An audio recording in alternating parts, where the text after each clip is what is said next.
Now, Police Minister Bheki Cele is expected to return to Diepsloot today. He'll be joined by Home Affairs Minister Dr. Cele and Motsoaledi. The area in northern Johannesburg has been plagued by 2 days of protests and a vigilante attack there as well. Zimbabwean national Cele tragically died at the hands of a mob that burned him alive. Pule Letshwiti-Jones is in Diepsloot for us to get us an update. Pule, good morning to you. We understand the Police Minister and Home Affairs Minister will be making their way again today, but perhaps just keep us up to date in terms of why their visit is significant today. Well, what we understand is that about 2 days ago, the Minister of Police, of course, Bheki Cele, was in the area to try and outline some of the interventions that they will be implementing to ensure that they can assist some of the residents who, of course, initially protesting against the crime that has been happening in the area, saying that some of the cases that are reported had gone unresolved. And you remember the police minister saying that there would be more police vehicles that would be dispatched in the areas, including beefing up some of the police services in Diepsloot as well. But from what we understand as well, the Minister of Home Affairs has been quite vocal on the issue of undocumented foreign nationals, not only here in Diepsloot but across the country, saying that they would ensure that heads roll, that they try to implement strict measures as to how they can try and curb the problem, which has, of course, been the hot potato, not only in the area but also on social media as well, and then in the public places where many have raised their voices regarding this area. But what has been deeply condemned as well is what seems to be like a mob of vigilantism, which has led to what we saw yesterday with one, Zimbabwean international person there, Mr. Elvis Nyati, being burnt allegedly by a mob as well, when having been asked for his papers and not in possession of the legal documentation which would have had him to be represented here in the country.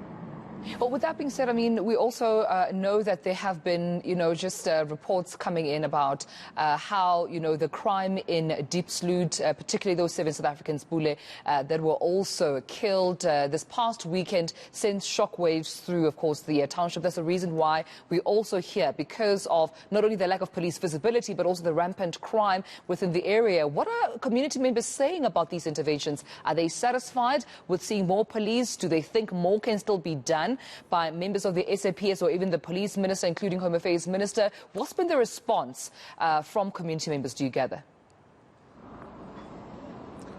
Well, definitely, Dumelo. One thing the police minister did say was crime is crime, whether foreign or local.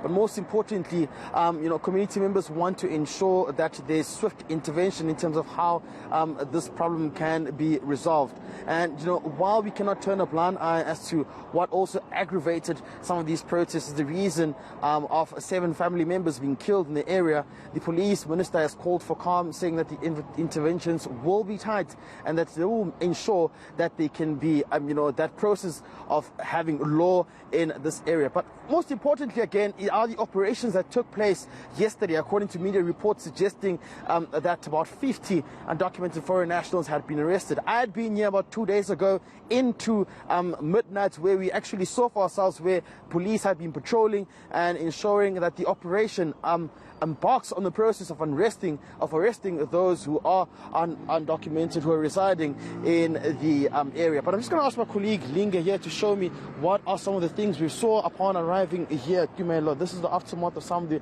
shops that had been burnt here due to the angry residents in the area. And this is the kind of condemnation that has been, raised by some of the officials, saying it cannot be the order of the day, that lawlessness cannot be condoned in this area. As you can see, these are some of the small shops that puts bread on the table for some of these small families residing in the area.